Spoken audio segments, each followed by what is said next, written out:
Halo Sobat Belajar, bagaimana nih Sobat Belajar kabarnya di rumah? Semoga Sobat Belajar di rumah sehat-sehat aja ya. Nah, karena lagi musim pandemi kayak gini, Sobat Belajar harus tetap menjaga kesehatan, minum minuman yang mengandung vitamin C, kemudian jaga juga nih, jangan terlalu banyak keluar rumah. Nah, Sobat Belajar, kali ini, pada kesempatan hari ini, Kak Abi akan menemani Sobat Belajar di rumah untuk membahas tentang pelajaran sejarah. Nah, tapi pada kesempatan kali ini nih, tentang sejarah apa nih Sobat Belajar? Nah, ini dia. Kalau misalnya Sobat Belajar di rumah, ini ada bendera Prancis. Berarti kita akan membahas tentang sejarah Prancis nih. Nah, pada kesempatan hari ini nih, sejarah Prancisnya lebih tepatnya membahas nih tentang revolusi negara Prancis atau biasa kita kenal dengan revolusi Prancis. Nah, kalau misalnya Sobat Belajar tahu nih, Bhinneka Tunggal Ika merupakan sebuah tagline atau semboyan dari negara Republik Indonesia. Kalau misalnya Prancis juga punya semboyannya, nih dia. Di situ ada Liberté, Égalité, Fraternité. Kalau misalnya semboyan dari Republik Indonesia kan Bhinneka Tunggal Ika itu artinya berbeda-beda tapi tetap satu. Karena kan kalau misalnya kita lihat Indonesia dari Sabang sampai dengan Merauke itu memiliki keragaman budaya atau multikultural etnis di situ, berbagai macam budaya, bahasa, ras, suku dan agama kayak gitu. Jadi makanya semboyan negara Republik Indonesia ini diangkat oleh keragaman Indonesia itu. Jadi dia berbeda-beda tapi tetap satu. Jadi mengangkat keberbedaan ini menjadi sebuah kekuatan. Jadi kita menganggap sebuah perbedaan ini menjadi satu kekuatan dan keistimewaan yang Indonesia punya. Seperti itu. Nah, kalau misalnya negara Prancis semboyannya ada Liberté, Égalité, Fraternité. Jadi kayak semboyan ini merupakan yang tadi kalau Indonesia berarti diambil dari sejarah leluhur atau misalnya diambil dari apa sih yang Indonesia banget seperti itu. Nah, begitu juga dengan semboyan Prancis. Liberté, Égalité, Fraternité. Jadi kayak itu merupakan semboyan yang Prancis banget nih. Kalau misalnya Sobat Belajar tahu, Liberté itu artinya kebebasan. Kalau misalnya ada patung Liberty kan itu berarti artinya sebuah patung kebebasan. Terus kemudian ada yang namanya Égalité, kesetaraan atau keadilan. Terus kemudian ada Fraternité yang artinya persaudaraan seperti itu. Jadi ini merupakan sebuah semboyan yang diambil dari negara Prancis pada saat terjadinya revolusi Prancis pada waktu itu. Jadi revolusi Prancis ini merupakan sebuah revolusi besar-besaran di negara Prancis yang mengakibatkan seluruh unsurnya, seluruh stakeholdernya di negara Prancis ini mengalami perbedaan juga, mengalami perubahan yang signifikan pula untuk negara Prancis pada masa itu. Makanya disebut juga dengan revolusi Prancis. Kalau misalnya nih kita tarik ke Indonesia, berarti di Indonesia ada yang namanya reformasi, masa reformasi. Sobat Belajar pasti sering denger dong masa reformasi di Indonesia. Nah, kalau di Prancis itu ada yang namanya dengan revolusi Prancis. Jadi, kita nih pada hari ini akan ngebahas tentang revolusi Prancis nih Sobat Belajar. Nah, Sobat Belajar, jadi semboyan itu nih, semboyan dari Prancis, semboyan dari Indonesia merupakan semboyan atau sebuah hal yang diangkat untuk menyatukan warga negara di negara tersebut. Jadi tidak serta-merta diambil karena kalimatnya bagus kayak gitu. Tapi memang ada artinya tersendiri dan memang ada ceritanya tersendiri dan nilai-nilainya tersendiri bagi bangsanya seperti itu.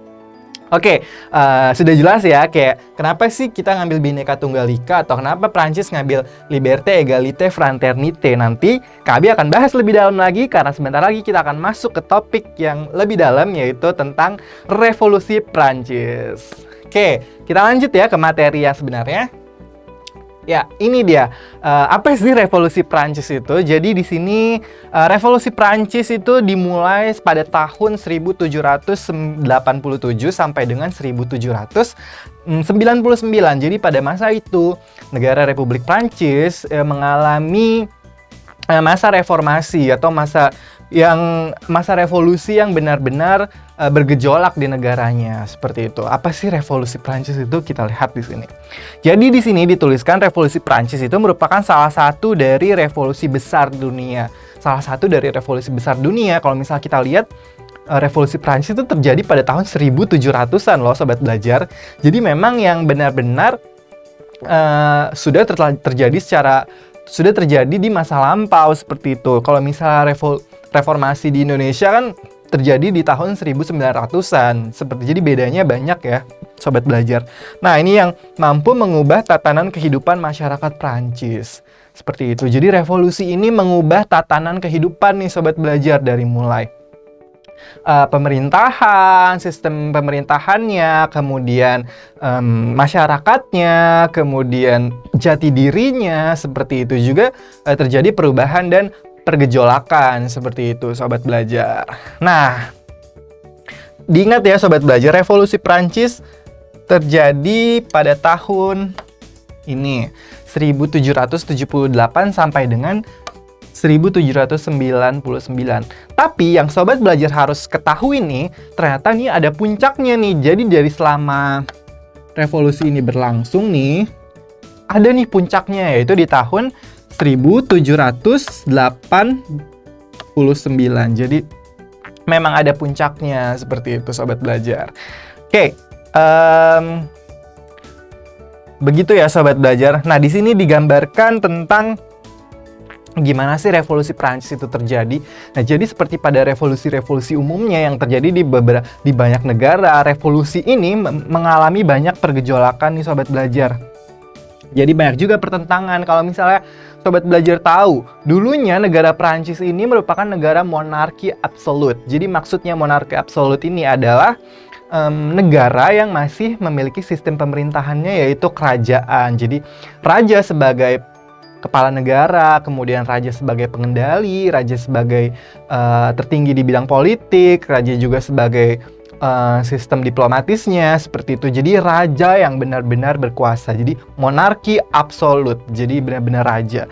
Nah, tapi setelah diadakannya revolusi Prancis pada tahun 1787, negara Prancis ini mengalami pergejolakan dan perubahan yang akhirnya menjadi sebuah republik, seperti itu Sobat Belajar. Nah, begitu singkatnya tentang revolusi Prancis. Jadi perubahan dasar negara Prancis yang mengakibatkan banyak perubahan juga bagi masyarakatnya, bagi negaranya, seperti itu. Oke, kita sudah mengerti tentang pembahasan apa sih namanya revolusi Prancis itu. Sekarang kita akan lanjut ke slide berikutnya ya Sobat Belajar. Oke, Kak Abi akan lanjut ke slide berikutnya. Nah, pasti dong kalau misalnya sebuah revolusi atau sebuah pergejolakan, sebuah pergerakan pasti memiliki akibat nih. Apa sih penyebab? Kok akibat sih? Jadi penyebab nih. Penyebabnya apa sih? Kenapa sih orang-orang di Prancis ini tidak suka sama sistem pemerintahan yang monarki seperti itu? Kenapa sih orang-orang masyarakat Prancis pada waktu itu tidak menyukai sistem pemerintahan di Prancis pada masa itu? Kenapa? Apa sebabnya? Kita lihat di sini yang pertama. Oke. Sebentar. Nah, ini yang langsung berarti kekuasaan raja yang absolut. Seperti yang tadi Kak Abi sudah bilang, raja-raja di Prancis itu memiliki kekuasaan yang sangat tinggi nih Sobat Belajar. Yaitu kenapa? Jadi sang raja memiliki kekuasaan. Jadi sang raja ini bisa melakukan apa saja yang dia inginkan. Dari mulai ekonomi, sistem pemerintahan, kemudian sosial, politik, apapun. Jadi negara ya sepenuhnya diatur oleh raja sama kerajaan karena sistemnya yang monarki absolut. Jadi raja ini bebas mau ngapain aja. Yang akhirnya masyarakat ini tidak bisa menyuarakan aspirasinya seperti itu. Makanya nih, itu yang salah satu faktor yang menyebabkan terjadinya revolusi Prancis. Kayak gitu Sobat Belajar. Kemudian kita lihat yang kedua.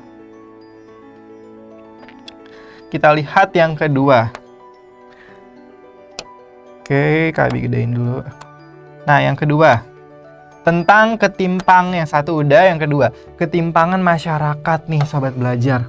Wah, apa sih ini yang menyebabkannya? Ternyata ada ketimpangan masyarakat nih, maksudnya adalah kesenjangan sosial nih di sana. Jadi ada kaum yang tidak dihormati atau kaum yang tidak dianggap, ada juga kaum yang diagung-agungkan, ada juga kaum yang memiliki jabatan seperti itu. Jadi di negara Prancis ini ternyata ada juga kasta-kastanya. Makanya di sini dituliskan salah satu faktor yang nomor 2 yang mempengaruhinya adalah ketimpangan masyarakatnya atau ketimpangan sosial atau kesenjangan sosial seperti itu sobat belajar. Jadi selain pemerintahan rajanya nih yang otoriter, kemudian ada juga nih kaum-kaum yang merasa atau dirinya direndahkan di negaranya sendiri, ketimpangan sosial itu. Oke, yang nomor 3. Kita lihat kondisi keuangan negara. Jadi kondisi keuangan negara ini ternyata mengalami ibaratnya naik turun, deflasi inflasi yang berlebihan yang akhirnya mengakibatkan seluruh kegiatan perekonomian di negara Prancis pada waktu itu mengalami perubahan nih sobat belajar, perubahan yang sangat drastis. Jadi dari mulai untung banget, kemudian sampai rugi banget, terus kemudian untung lagi, terus rugi lagi. Jadi ekonominya nih nggak stabil nih, terlebih lagi. Sama poin yang nomor 1. Jadi kekuasaan raja itu sangat ketat. Jadi kekuasaan raja ini sangat mempengaruhi semua sistem pemerintahan, termasuk di bidang keuangan negara. Jadi raja ini menggunakan uang ya sesuka mereka, sesuai kebutuhan kerajaan. Kayak misalnya kita ambil contoh, kalau misalnya kerajaan, the king pengen adanya pesta dansa, berarti nggak sedikit banyak ngambil dari uang kerajaan dong, pasti uang negara seperti itu. Terus kemudian mau adanya pesta perayaan kemerdekaan misalnya kayak gitu. Jadi sedikit banyak narik pajak dari warga-warga yang ada di negara Prancis. Jadi terserah raja nih apa aja. Makanya akhirnya rakyat, masyarakat memiliki kondisi keuangannya yang akhirnya nggak stabil nih. Kadang-kadang dimintain sama negara, kadang-kadang harus membayar pajak yang lebih mahal seperti itu. Dan itu yang menyebabkan rakyatnya nggak suka nih sama sistem pemerintahan yang ada di Prancis pada masa itu sobat belajar. Nah kayak gitu ya. Terus kita lihat nih yang terakhir apa sih yang menyebabkannya. Yang keempat adalah berkembangnya pemikiran baru. Wah, ini pasti di mana-mana juga berkembang ya pola pemikiran baru. Jadi maksudnya di sini adalah banyak sekali nih ilmuwan-ilmuwan baru, kemudian filsuf-filsuf, kritikus juga yang mengembangkan pikiran-pikirannya terhadap negaranya, yaitu negara Prancis. Jadi mereka menganggap bahwa negara Prancis ini sudah mulai rapuh dalam segala sistemnya, segala stakeholdernya. Jadi para ilmuwan memikirkan agar negara Prancis ini tetap bertahan gimana caranya. Makanya ilmuwan ini melontarkan banyak kritik-kritikan, baik kritikan yang pedas, kritikan secara langsung maupun tidak langsung, baik dari novel, karya sastranya, ataupun sebagainya yang ditujukan untuk negaranya, yaitu negara Prancis, sobat belajar. Kayak gitu. Nah, jadi nih, para pemikirnya nih, semuanya mengeluarkan unek-uneknya kurang lebih di sakaryanya itu, yang menyebabkan akhirnya orang-orang, masyarakat juga membaca, dan akhirnya juga menyetujui apa yang dikembangkan oleh para filsuf itu nih sobat belajar, kayak gitu. Oke, ini adalah faktor penyebab terjadinya revolusi Prancis. Yang pertama ada kekuasaan raja, terus kemudian ada ketimpangan masyarakat, terus kemudian kondisi negara, dan yang keempat ada berkembangnya pemikiran baru atau berkembangnya pola-pola pemikiran para filsuf. Oke sobat belajar, kita udah tahu nih apa sih faktor penyebabnya. Langsung aja kita lanjut ke slide berikutnya, yakni apa ya, kita lihat. Wow. Nah, ini dia raja yang tadi kita akan membahas lebih dalam faktor yang mempengaruhinya raja. Di sini ada kekuasaan raja. Kalau misalnya sobat belajar tahu, berarti kekuasaan raja ini memiliki sebuah kekuatan yang besar. Karena kembali lagi tadi, negara Prancis adalah negara yang memiliki sistem pemerintahan yang sebentar. Nah ini dia. Jadi negara Prancis ini memiliki sistem pemerintahan yang monarki absolut. Oke, nah ini dia. Kita tulis di sini. Got it. Oke, ini deh.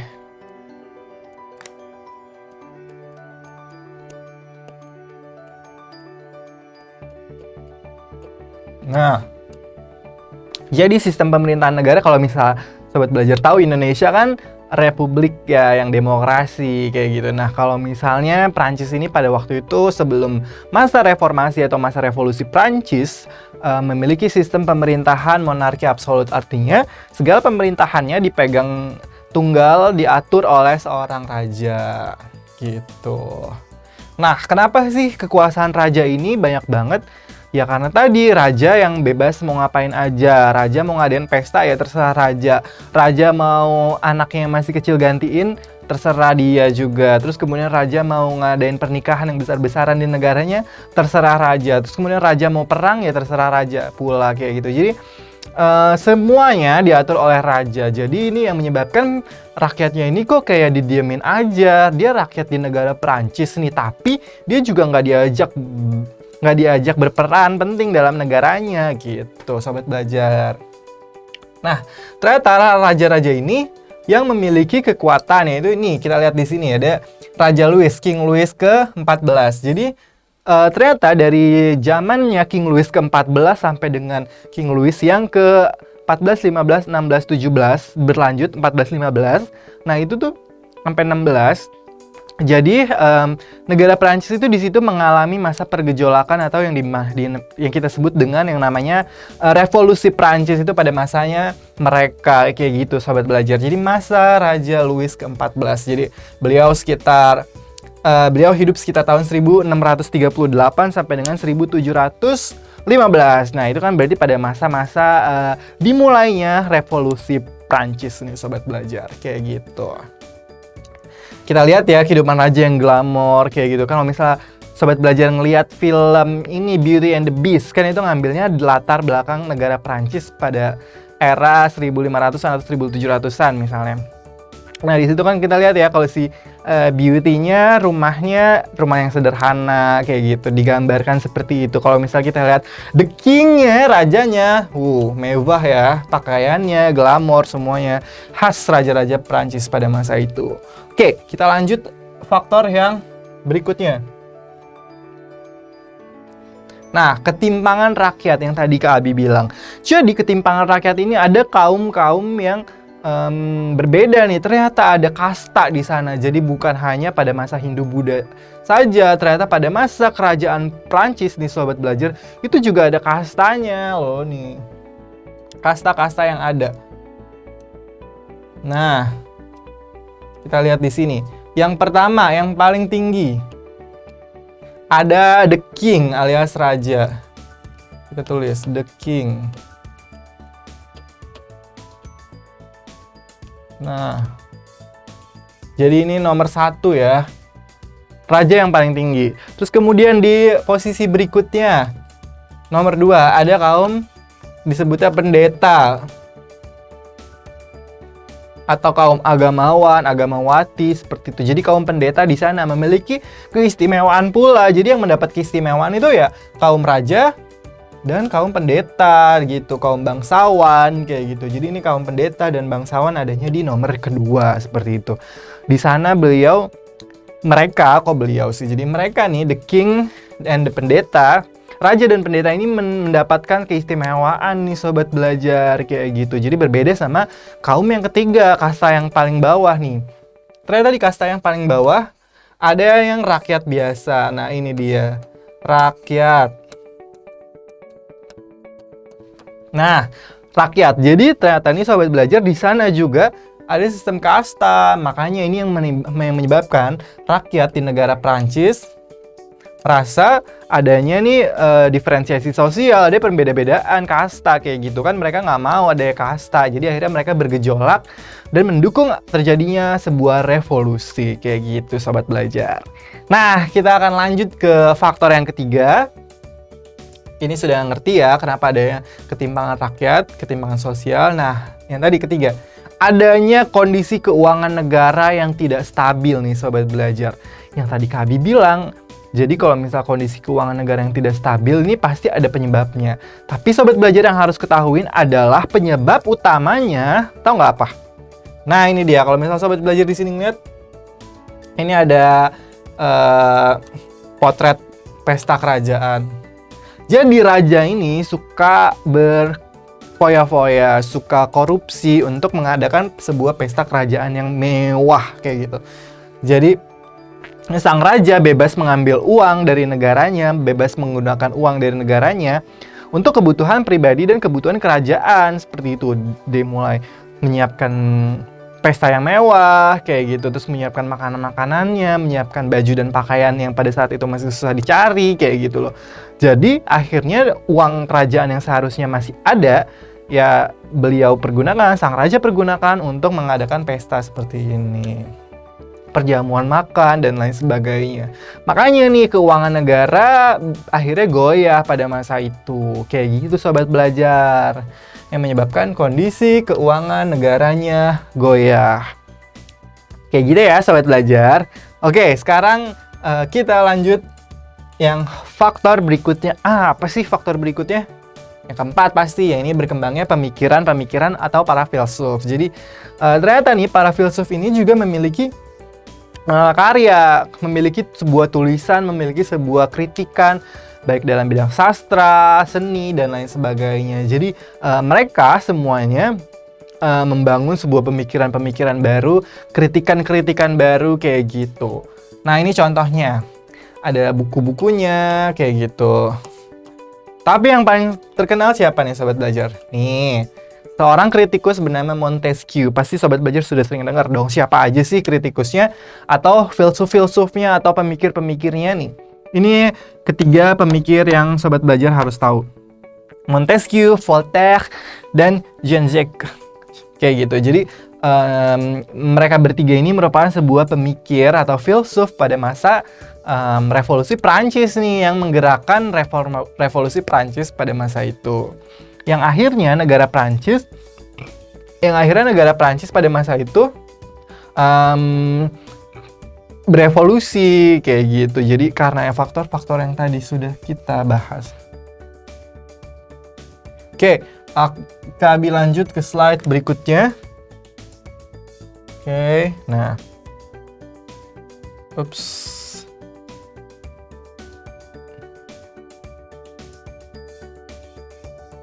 Nah, ini dia. Kita revolusi Prancis sudah selesai ya. Apa sih maksudnya revolusi Prancis itu? Terus kemudian faktor yang melatar belakanginya kayak gitu. Kenapa bisa terjadi? Ternyata ada kayak gitu. Jadi akhirnya dari revolusi Prancis itu melahirkan sebuah lembaga yang baru. Akhirnya menjadikan sebuah negara Prancis ini negara yang demokratis. Yang akhirnya tadi mengeluarkan tagline atau slogan dari bangsanya, semboyan bangsanya, liberté, égalité, dan fraternité, yang berarti adalah kebebasan, kemudian kesetaraan dan persaudaraan, seperti itu sobat belajar. Nah, ini kita akan bergeser ke materi yang berbeda tapi masih dalam satu nuansa yang sama, yaitu di sini merkantilisme. Apa sih merkantilisme itu? Jadi sobat belajar harus tahu nih, merkantilisme itu apa? Nah, ini dia isinya. Merkantilisme ini merupakan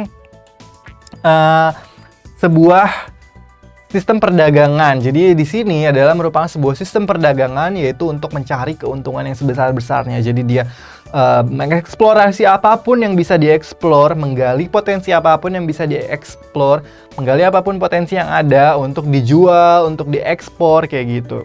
Dari sini dalam sistem merkantilisme negara berusaha untuk mengoptimalkan kayak gitu. Jadi apapun saja nih mereka optimalkan kayak gitu. Aktivitas perdagangan dalam rangka mendapatkan keuntungan yang berlimpah. Jadi kalau misalnya sobat belajar tahu yang namanya merkantilisme ini, jadi tujuannya itu adalah mendapatkan keuntungan yang berlimpah nih sobat belajar kayak gitu. Jadi mereka mencari keuntungan negaranya yang berlimpah seperti itu. Jadi ini merupakan disebut gerakan merkantilisme. Jadi sebuah negara atau negara-negara yang dengan sengaja menggunakan menggali potensi negara tersebut atau negara orang lain atau negara jajahan, apapun yang bisa dieksplor mereka eksplor untuk mendapatkan keuntungan yang sebanyak-banyaknya. Seperti itu sobat belajar. Nah, ini dia gambarnya. Jadi di sini gambarnya, potretnya Kak ambil sebuah contoh dari perdagangan internasional kayak gitu. Jadi apa yang bisa dijual untuk mendapatkan keuntungan yang melimpah di sini. Jadi intinya, merkantilisme ini adalah aktivitas perdagangan dalam rangka mendapatkan keuntungan yang melimpah seperti itu. Jadi merkantilisme ini terjadi awalnya tuh di negara-negara Eropa nih sobat belajar, karena seperti kita ketahui kan, negara-negara Eropa melakukan ekspansi ke banyak negara untuk dengan tujuan berdagang awalnya, terus kemudian akhirnya menjajah seperti itu. Jadi ini merupakan sebuah gerakan merkantilisme atau gerakan yang memang mereka banggakan atau mereka lakukan di dalam kehidupan nyata pada masa itu, sobat belajar. Nah, kita lanjut ke slide berikutnya ya. Oke. Nah, ini dia, negara penganut paham merkantilisme. Jadi siapa aja sih negara penganut paham merkantilisme? Nah, ini dia negara-negaranya. Jadi yang pertama ada bendera Prancis. Jadi Prancis ini merupakan negara merkantilisme. Jadi Prancis ini merupakan the beginning. Negara yang menggunakan paham merkantilisme. Jadi ternyata merkantilisme ini dimulai pada masa sekitar abad ke-15 sampai dengan 18 Masehi nih sobat belajar. Terus kemudian setelah Prancis ada next. Oke, ketulis deh tuh. Prancis, kemudian ada negara Inggris. Nah, negara Inggris ini merupakan negara berikutnya menerapkan sistem merkantilisme kepada negaranya kayak gitu. Terus kemudian ada Espanya, kemudian ada Netherlands, terus kemudian ada Portugal, seperti itu. Oke. Nah, itu merupakan negara-negara yang menerapkan sistem merkantilisme yang tadi. Diingat ya, Prancis, England, Spain, ada Netherlands, yang terakhir ada Portugal di sini. Jadi negara Portugis, bendera Portugis. Kayak gitu. Jadi mereka ini merupakan negara-negara yang menganut sistem merkantilisme. Jadi akhirnya nih, karena merkantilisme ini tujuannya adalah meraup keuntungan yang sebesar-besarnya, akhirnya pada masa sekarang merkantilisme ini berlanjut ke sebuah misi penjajahan. Jadi akhirnya efek dari merkantilisme ini, negara-negara yang tadi ada, Prancis, Inggris, Netherlands, kemudian Espanya, terus kemudian ada Portugis, akhirnya mereka menjajah negara-negara yang lemah seperti itu. Itu adalah efek dari adanya merkantilisme nih sobat belajar. Jadi mereka menjajah negara orang untuk mendapatkan keuntungan dari negara tersebut dan untuk negaranya sendiri keuntungannya itu. Kayak gitu sobat belajar. Nih di sini gambarnya, jadi ada penjajahan di Batavia waktu itu Netherlands mulai masuk. Kayak gitu. Jadi lebih lanjutnya ini ternyata merkantilisme ini membawa efek yang tidak baik bagi negara-negara jajahannya, kayak gitu ya sobat belajar. Nah, itu dia tadi adalah kita udah belajar tentang yang namanya merkantilisme dan revolusi Prancis. Jadi ada dua pembahasan kayak gitu ya sobat belajar. Oke. Nah, kita langsung masuk ke pembahasan soal. Di sini Kak Abi udah punya menyiapkan soal yang soal-soal ini tuh udah sering banget atau beberapa kali keluar di ujian UTBK nih sobat belajar. Kita lihat ya soalnya yang pertama. Kita lihat soalnya yang pertama. Baca bareng-bareng. Golongan yang mendapatkan hak istimewa dalam sistem monarki absolut di Prancis. Nah, tadi Kak Abi udah jelaskan nih apa aja nih apa sih golongan yang mendapatkan keistimewaan. Kita lihat. Bangsawan, benar. Pedagang, bukan. Pendeta, benar. Petani, bukan. Nah, udah lihat ya, ketahuan ya jawabannya. Jadi yang mendapatkan hak istimewa kita bisa lihat di sini 1 dan 3. Jadi bangsawan dan pendeta kayak gitu sahabat belajar. Oke.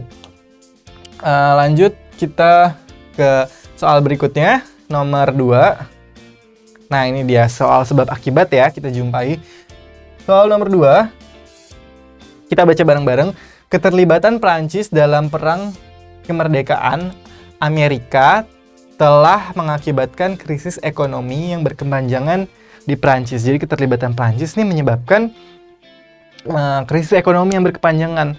Nah, itu merupakan sebuah faktor ya kalau misalnya krisis ekonomi, krisis keuangan, selain sistem kerajaan yang tidak bagus, selain sistem kerajaan yang sering mengambil pajak dan melakukan korupsi, ternyata keterlibatan Prancis dalam sebuah perang juga mengakibatkan keuangan dari negara Prancis itu mengalami pergejolakan seperti itu. Berarti pernyataan yang benar, sahabat belajar, ini benar. Terus kemudian sebab Raja Louis ini berapa? 16 merupakan raja yang lemah dibandingkan para raja pendahulunya. Nah, ini benar sekali nih Sobat Belajar, karena pada masa pemerintahan Raja Louis yang ke-16 ini, beliau merupakan seorang raja yang sangat lemah. Jadi salah satu contohnya adalah beliau tidak bisa mengambil keputusan yang kuat pada masa itu, karena pada masa itu Prancis mengalami pergejolakan, yaitu revolusi Prancis. Nah, sang raja sangat disayangkan tidak bisa atau nggak kuat untuk mengambil sebuah keputusan yang bagus kayak gitu. Jadi ini merupakan benar kayak gitu. Jadi pernyataan benar, alasan benar kayak gitu Sobat Belajar. Oke, kita akan lanjut ke soal yang nomor 3 ya, Sobat Belajar. Nah,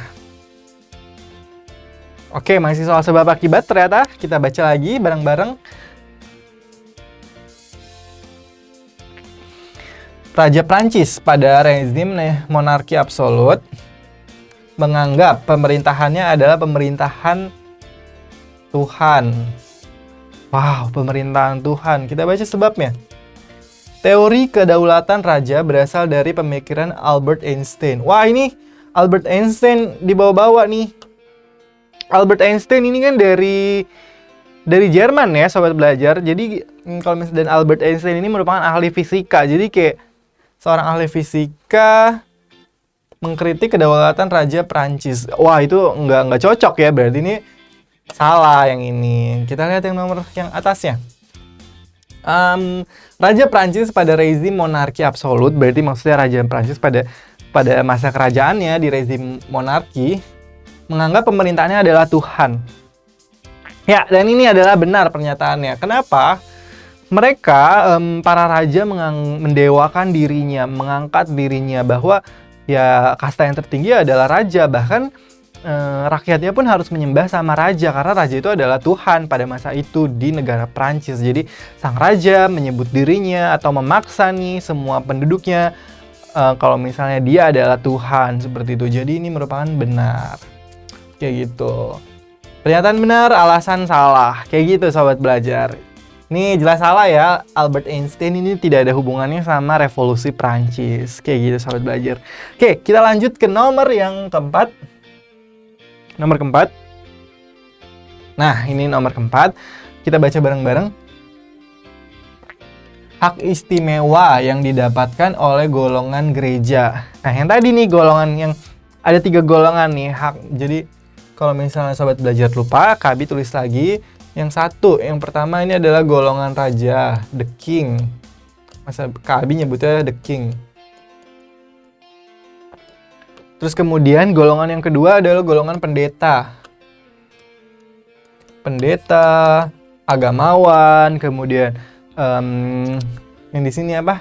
Golongan gereja. Nah, itu masuknya ke golongan 2. Bangsawan juga masuk ke golongan kedua. Terus kemudian yang ketiga itu adalah rakyat. Jadi di sini adalah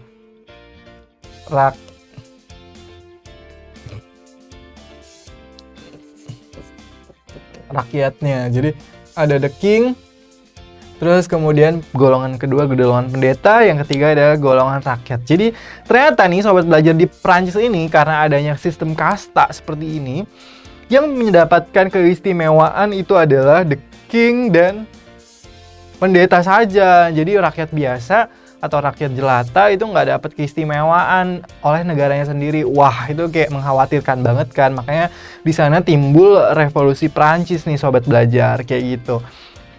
Kita lihat hak istimewanya apa nih yang didapatkan. Pembebasan fiskal. Fiskal itu maksudnya pajak. Kita titikin dulu. Terus kemudian yang kedua mendapatkan persentase pajak dari rakyat. Apakah benar mendapatkan persentase pajak dari rakyat kaum pendeta? Kemudian ketiga, memiliki sejumlah tanah kerajaan. Terus yang keempat, memiliki status sosial yang tinggi. Wah, ini benar. Karena mereka memiliki status sosial yang lebih tinggi daripada kaum yang biasa. Walaupun mereka bukan berasal dari kaum kerajaan, kaum elit. Tapi mereka mendapatkan status kerajaan yang lebih tinggi. Nah, tapi kalau misalnya sudah berhubungan dengan pajak atau uang, ternyata raja nggak mau nih berbagi sama orang-orang lain selain kaum kerajaan. Jadi makanya yang pembebasan fiskal ini raja nggak mau dong. Masa kaum pendeta nggak bayar pajak sih? Atau misalnya mendapatkan persentase dari rakyat. Ini juga enggak dong, masa pajak dibagi-bagi ke kaum yang pendeta kayak gitu dong. Terus yang ketiga, memiliki sejumlah tanah kerajaan. Ini apalagi sebuah pernyataan yang tidak mungkin, masa tanah dikasih ke kaum nomor 2 kayak gitu. Jadi yang nomor 4 ini yang benar adalah yang ini, yang 4, memiliki status sosial yang lebih tinggi daripada status sosial rakyat biasa kayak gitu sobat belajar. Nah, kayak gitu ya cara jawabnya tentang soal seperti ini. Jadi nomor 1 apa? Ternyata pembebasan fiskal. Fiskal itu pajak ya. Tentang pajak, nggak bisa mendapat persentase pajak dari rakyat itu juga enggak. Karena kerajaan membutuhkan uang yang lebih banyak nih sobat belajar. Yang ketiga adalah memiliki sejumlah tanah kerajaan, itu juga nggak mungkin kayak gitu sobat belajar. Oke, nomor 4 udah mulai paham ya, karena ternyata nih sistem kasta ini memiliki perbedaan, memiliki pembeda. Jadi kalau misalnya raja ya mereka lebih berkuasa. Terus kemudian kalau misalnya pendeta stratanya lebih atas daripada masyarakat biasa, dan masyarakat biasa atau rakyat biasa ini yang merupakan strata paling rendah di dalam sistem kasta di negara Prancis sebelum masa revolusi Prancis kayak gitu. Oke, lanjut ke nomor berikutnya. Lanjut ke nomor 5 sobat belajar. Kita baca golongan ketiga dalam struktur sosial masyarakat Prancis. Golongan ketiga. Golongan ketiga ini berarti yang dimaksud yang rakyat biasa ya. Kita kalau udah golongan ketiga dalam struktur sosial masyarakat Prancis, wah langsung ya connect, oh yang ketiga kayak gitu. Masyarakat Prancis pra-revolusi atau sebelum revolusi. Pra-revolusi berarti sebelum revolusi adalah penduduk Prancis di luar golongan gereja dan golongan bangsawan. Benar ya, di luar golongan gereja, karena golongan gereja golongan 2. Terus kemudian golongan bangsawan itu golongan 1 yang merupakan mayoritas rakyat Prancis saat itu. Sebabnya apa nih sobat belajar? Sebabnya golongan pertama dan kedua mendapatkan sejumlah hak istimewa. Nah, ini benar ya. Jadi pernyataan benar dan alasan juga benar kayak gitu. Golongan ketiga dan penduduk dan bangsa merupakan mayoritas masyarakat Prancis saat itu. Sebab golongan pertama dan kedua mendapatkan sejumlah hak istimewa, tapi pernyataan sebab dan akibat ini tidak berhubungan kayak gitu. Oke, sahabat belajar, jadi harus diteliti ya kalau misalnya tentang golongan-golongan. Ini juga termasuk soal yang sering keluar nih di soal-soal UTBK. Golongan-golongan di negara Prancis pada masa pra-revolusi atau pada masalah sebelum revolusi Prancis terjadi. Kayak gitu ya sobat belajar. Oke, kita akan lanjut ke nomor 6. Nomor 6. Nomor 6, nomor berikutnya. Nah, ini dia. Kita baca bareng-bareng soalnya. Soal pilihan. Sebagai nomor 6, oke. Sebagai bentuk proses terhadap ketentuan parlemen. Kita coret di sini terhadap ketentuan parlemen yang dianggap tidak berpihak pada rakyat. Jadi parlemen masa Prancis, parlemen pada masa pra-revolusi itu dianggap tidak berpihak pada rakyat nih sobat belajar. Golongan ketiga di Prancis membentuk apa nih? Akhirnya golongan ketiga di Prancis ternyata membentuk sebuah, kita baca, État de genre premier, artinya perkumpulan. Yang pertama, bukan. Terus kemudian Ensemble Nationale Constituante. Jadi ini kayak termasuk sebuah ensemble konstitusi nasional di negara Prancis pada saat itu yang dibentuk oleh para ilmuwan-ilmuwan yang tadi, yang kayak para filsuf, kemudian para kritikus. Nah, mereka nih kaum ketiga akhirnya membentuk sebuah konstitusi nasional kayak gitu. Jadi akhirnya mereka membentuk konstitusi nasional yang menyebabkan negara Prancis dari monarki absolut berubah ke sistem demokrasi atau Republik Demokrasi Prancis kayak gitu. Nah, ini sistem parlemen berarti bukan, Mahkamah Konstitusi juga bukan, seperti itu. Jadi yang benar jawabannya yang B, karena dia memiliki atau membentuk sebuah asosiasi nasional disebut Ensemble Nationale Constituante kayak gitu ya sobat belajar. Nah, ini nih yang akhirnya menyebabkan negara Prancis yang tadi Kak udah bilang, mereka dari yang sistem monarki absolut berubah ke sistem negara Republik Prancis kayak gitu. Jadi mulai republik atau menganut sistem demokrasi ya sobat belajar. Oke, kita akan lanjut ke soal yang berikutnya. Jadi soal nomor 7. Ini udah mulai mengerti. Yang ini. Abi lanjut ke soal nomor 7 ya sobat belajar. Oke, ini nomor 7. Oke, nomor 7. Kita baca bareng-bareng. Secara umum, berkobarnya revolusi Prancis. Berkobar. Jadi kayak membara gitu ya. Revolusi Prancis terjadi sebagai akibat dari apa nih ternyata nih? Alasannya berarti kayak alasan ya. Akibat dari kayak sebuah alasan. Jadi di sini pertanyaannya akibat dari. Berarti alasannya melatar belakangi pengennya adanya revolusi Prancis. Kita lihat utang negara yang melonjak. Kita titikin dulu. Nomor 2, diberlakukannya pajak yang tinggi kepada rakyat. Kita titikin. Terus kemudian yang ketiga, penangkapan terhadap pemimpin-pemimpin rakyat. Kita titikin. Terus kemudian yang keempat, kehidupan keluarga raja yang glamor. Wah, ini ternyata benar semua nih sobat belajar. Utang negara akhirnya melonjak. Itu benar. Terus kemudian pajak yang ditarik oleh negara, oleh raja kepada masyarakat ya, kepada rakyatnya itu terlampau tinggi. Itu benar. Kemudian penangkapan terhadap pemimpin rakyat. Maksudnya di sini pemimpin rakyat itu adalah para filsuf dan pemikir yang tadi. Jadi yang tidak sesuai visinya dengan visi raja, akhirnya ditangkap dan dipenjarakan seperti itu. Terus kemudian yang ketiga, kehidupan kerajaan yang glamor. Wah, ini benar sekali karena seperti kita ketahui ya sobat belajar, untuk membuat sebuah jubah yang berbulu itu kan mereka harus mengeluarkan uang lebih banyak, berburu lebih banyak, yang akhirnya mengeluarkan juga uang yang lebih banyak untuk prosesnya itu. Jadi ini semuanya benar. Begitu sobat belajar. Nah, kayak gitu. Jadi kita harus teliti. Kalau misalnya masih agak-agak menimbulkan pertanyaan, bisa dititikin dulu, terus kemudian lanjut ke pernyataan berikutnya, dititikin lagi sampai kita mendapatkan sebuah kesimpulan bahwa semuanya benar. Kayak gitu sobat belajar. Oke, lanjut ke nomor berikutnya. Soal UTBK yang biasanya sering keluar nih sobat belajar.